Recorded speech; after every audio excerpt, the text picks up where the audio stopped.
Hello and welcome to the Maple Grove City Report. I'm Dave Kaiser from CCX Media. Thanks for joining us. And with all the papers, as always, Heidi Nelson, Maple Grove City Administrator, welcome once again. Thanks, Dave. We rather have a short meeting to talk about 40 minutes long. That happened on April 19th, but we do have a work session ahead of that we'll touch on. And a number of things happening in the city. Stay with us. We'll get to that at the end of the program. Let's begin with the work session ahead of the meeting, and two main points to discuss here. We've talked about them before. The first is the housing study, and they came with some recommendations. What was the discussion there? Yeah, so this is a follow-up on the housing study. We needed to kind of take a look at some zoning recommendations that we wanted to bring forward to the council, and so we were able to review those. We're going to be looking at making some tweaks to kind of our low to medium density residential areas, trying to move some of those apartment complexes more into the high density areas, and then actually looking at increasing some of those density numbers there, because we do see projects coming in at higher densities in those high density areas. So hoping that can address some of the issues around apartments. We're also going to be looking at some design guidelines around townhomes. So I think kind of some of the concern with the council around townhome developments was, maybe some of the more cookie cutter type developments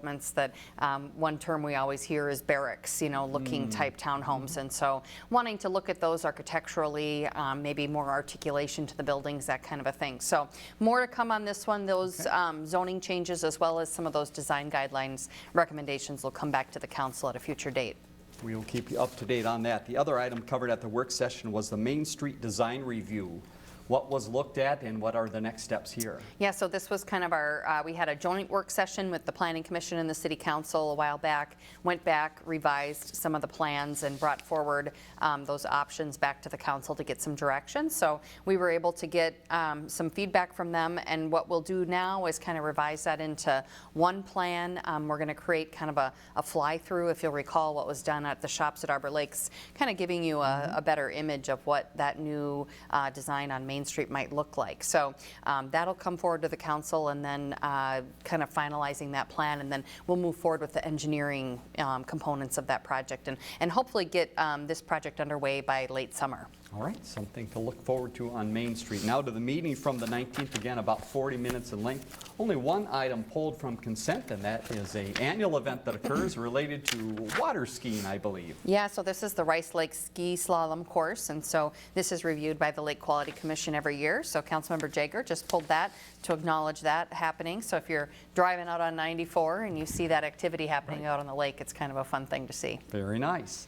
Special business and the open forum. One resident came and spoke at the open forum. Couple topics related to Forest View Lane and some traffic there and speeds, and also the Woodlands Ponds. Give us a little recap of that discussion. Yeah, so kind of a follow-up on our street maintenance hearing. This resident had been there to express concern. That area, that Forest View Lane road, or those roads up in that area are going to be redone with the street reconstruction program this year. So some continued concern about speed on Forest View Lane. As you know now, that is a through street all the way down to Weaver Lake Road there, and so we did get the speed trailer out there. That's really used as a tool to try to get people to pay attention to their speed, reduce their speed. It does tend to have that impact. So that speed trailer was put out there. And then also there was an inquiry made about a number of ponds up there that some function primarily just as stormwater ponds. Some are also older and also are classified as wetlands, that kind of a thing. So wanting to look at maybe some cleaning out activities in those, and a little complicated when you get into some wetland areas there, but our engineering staff is going to be taking a look at that and following up with the residents up there.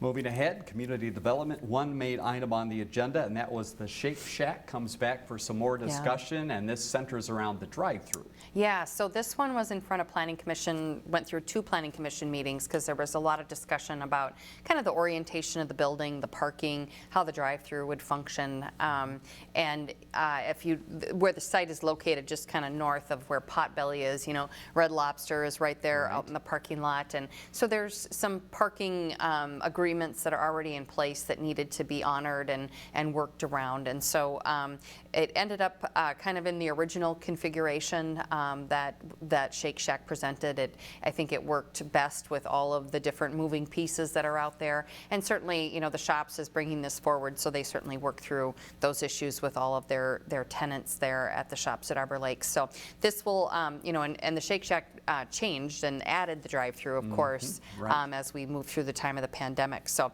this one got approval, and so we'll see construction on that site likely this summer. All right. Another place to get some food in the city of Maple Grove. Report on other things happening in community development. One is a meeting that's coming up very quickly here as we're recording this on the Wednesday. Yeah. The Community Forum on Race is tomorrow. Again, tell us what that is and why that's so important. Yeah, so the Community Forum on Race is an annual event that's held collaboratively between the District 279 School District, the City of Brooklyn Park, and the City of Maple Grove. And it's really an opportunity to come together and talk about issues related to race and equity and inclusion in our communities.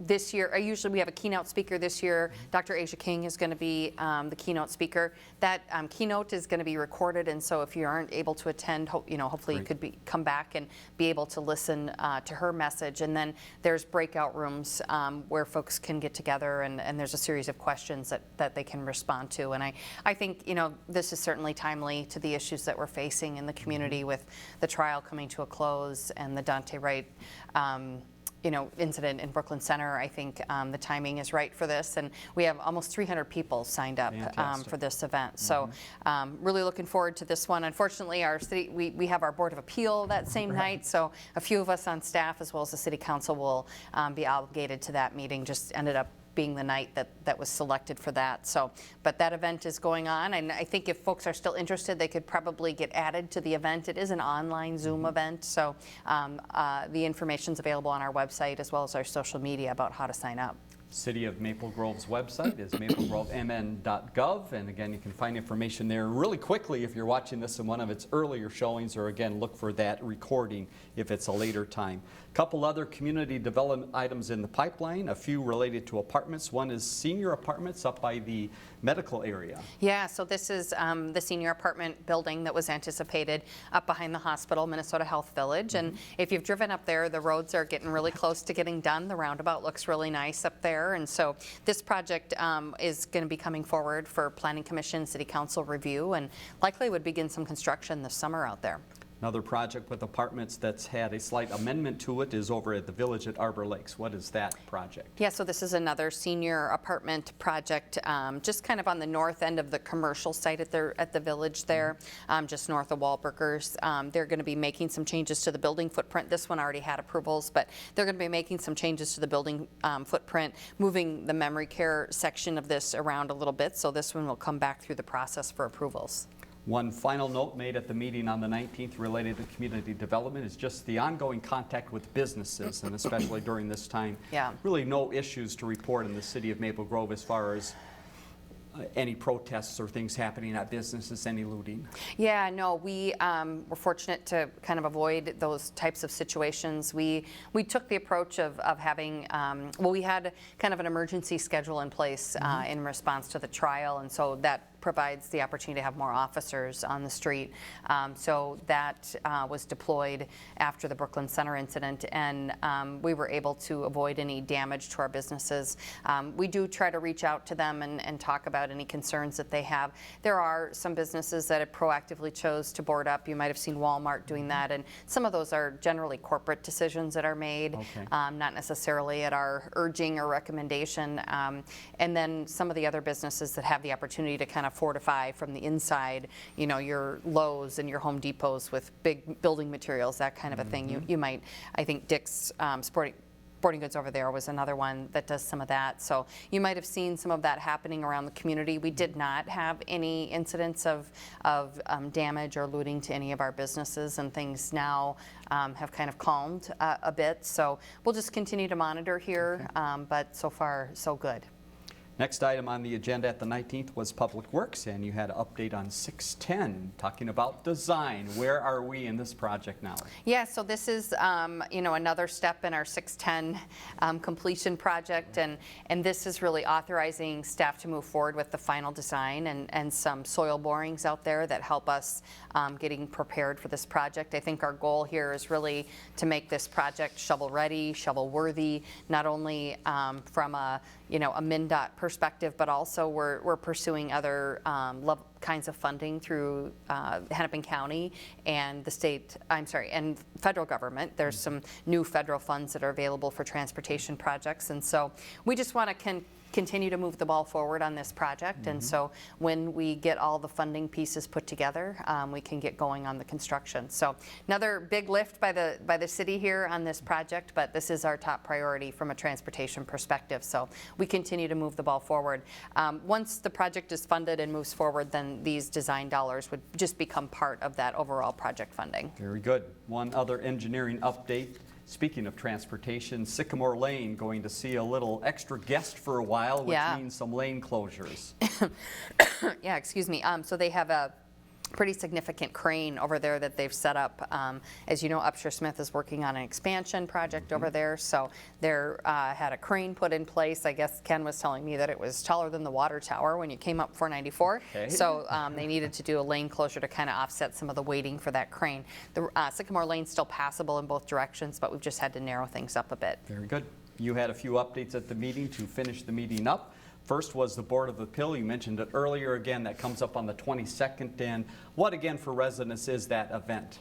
Yeah, so this is our Board of Appeal Reconvene. So we had a meeting 2 weeks ago where property owners could come in and kind of talk about their property value, contest their property value, and assessing staff is there to respond to that. And so we continue to take in those contesting that property value thing, and then staff prepares a report about that property. Sometimes they'll work with the property owner and they can come to an agreement about generally it's about a reduction. Right.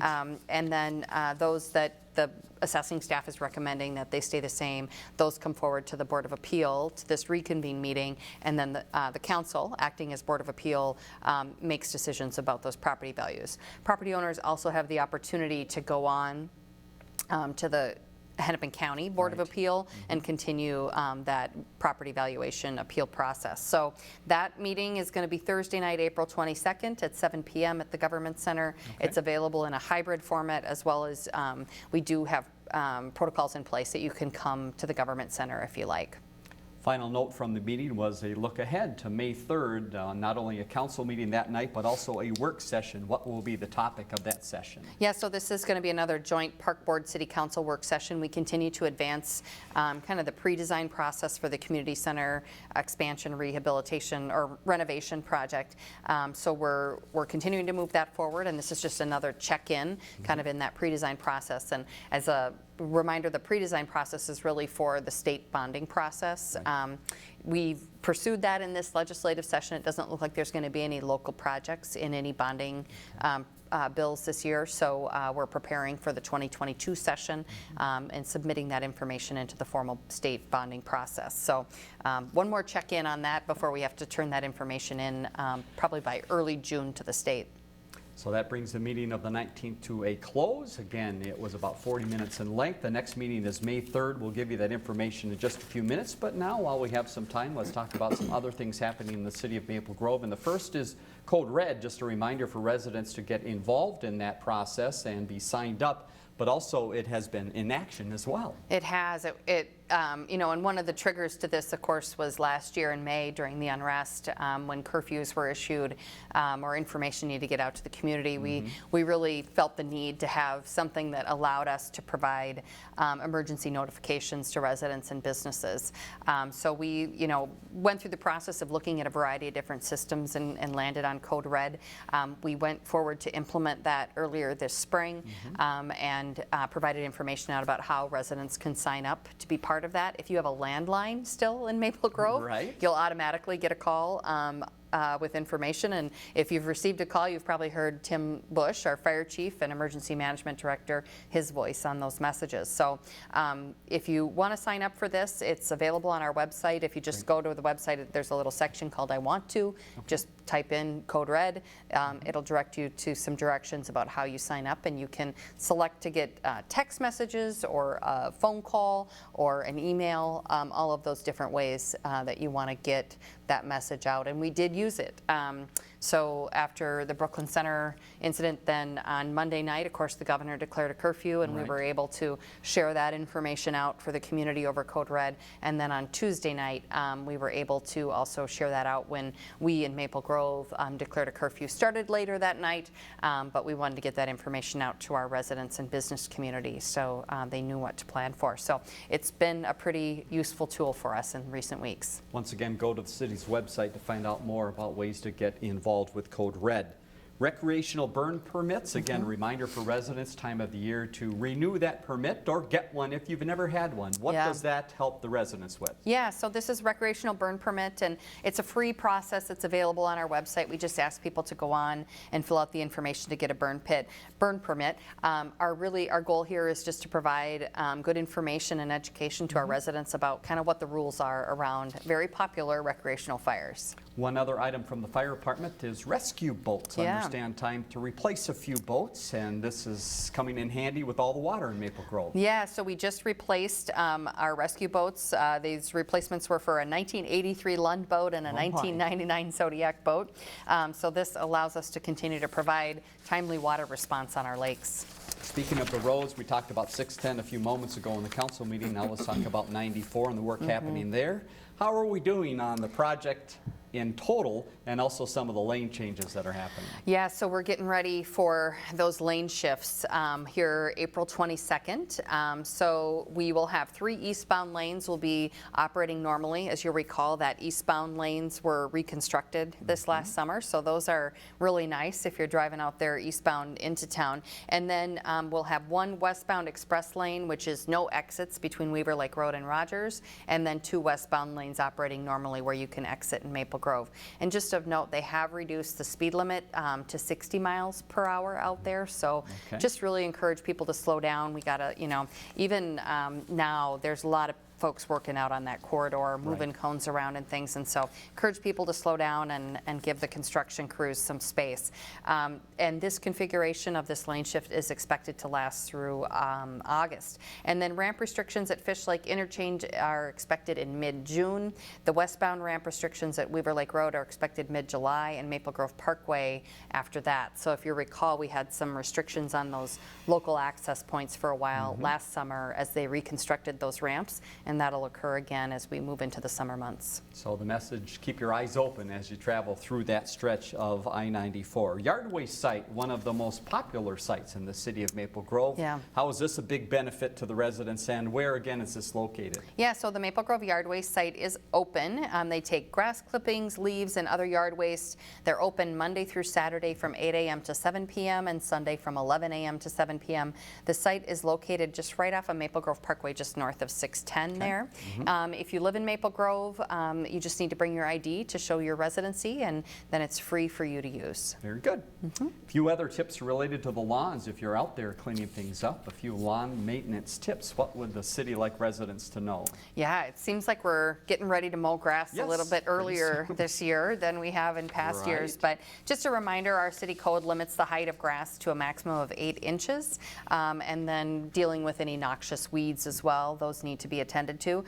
Property owners with violations will receive a notice from the city and have 10 days to cut their grass or remove weeds. And we did bring on some additional temporary help this year to deal with some code enforcement issues over the summer months. We've just seen an uptick in complaints and those kinds of issues, and so we'll be out and about a bit more responding to those complaints. Let's talk for a moment about the emerald ash borer and some of the response the city is giving. What is the latest, and what are some of the targeted areas? Yeah, so we're working on our EAB treatment and removal program, and that focuses on the public ash trees in residential neighborhoods.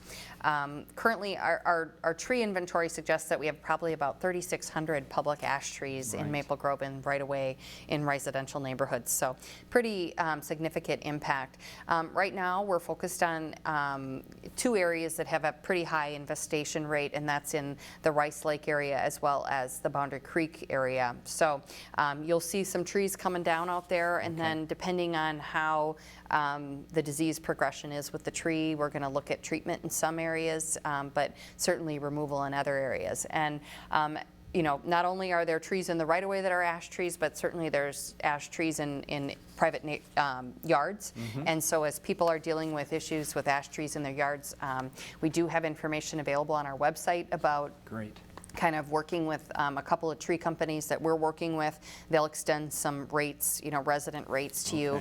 Residents have the opportunity to have the tree assessed and determine, is treatment an option or are we at the point of removal, that kind of thing, and those tree companies can help you with that. So encourage people to go to our website. There's a lot of information out there as we move through the process of developing this response plan to Emerald Ash Borer. We put together a lot of information, and that's all shared there for residents' benefit. A lot of information as well on the city's website about the community center, and now time to maybe look at reserving some of the great spaces inside. What's the variety of things we can reserve? Yeah, so we do require reservations for the indoor playground, swimming pools, gymnasium, pickleball, ice arena. All that information is available on our website. So we're still, you know, monitoring the governor's protocols and have our limitations on space use over there. So fun to be had inside, but also more fun to be had outside now in the city of Maple Grove. I understand the time for the grass fields is now. Yeah, our grass fields are open for use, so residents are invited to enjoy, you know, soccer, frisbee, all those types of things outdoors.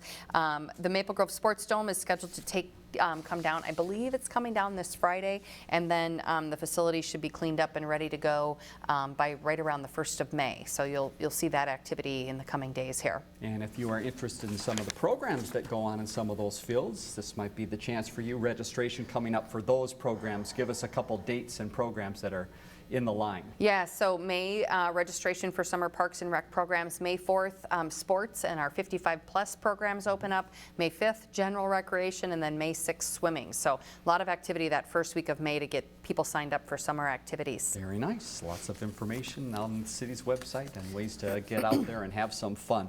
Free rides to vaccines. We've talked about this a few times. Give us an update there, and there's some new information related to the state fairgrounds as well. Yeah, so we are offering free rides to your vaccination on our My Ride service, and so, but we do ask that you call to if you're using that for that vaccination purposes, call to arrange that. That information is available on our website, the phone number. We have worked with Hennepin County. For residents that live in the 55369 zip code, you can access your vaccination at the state fair site, and we are working we're allowing that My Ride service can take you to that state fair site, and again, that's for folks who live in that 55369 zip code. So more information available on the website about that, and we did share that out on social media as well. Final note we want to pass along is the month of May is Step To It time. Yeah. What is the Step To It challenge, and how can we get involved? Yeah, so Maple Grove residents can sign up for this free, fun 4-week challenge to get residents up and moving. You can compete with friends and family to see who's most active, May 1 through the 28th. There's even a chance to win Twins tickets, and you just log your daily walks and other physical activity, and you sign up at steptoit.org. All right, even washing the clothes or probably feeding the dog can be activities you could get some points for. Heidi, thank you very much again for the information from Maple Grove. Let's leave you with some information about the city's website. Mentioned it a number of times during the program, maplegrovemn.gov. Find out more about some of the things to sign up for, including Code Red and some of the Park and Rec programs. Next meeting is on Monday, May 3rd, 7:30 at the Government Center. Phone number again at the bottom of the screen. For Heidi Nelson, I'm Dave Kaiser. Thanks for joining us on the Maple Grove City Report.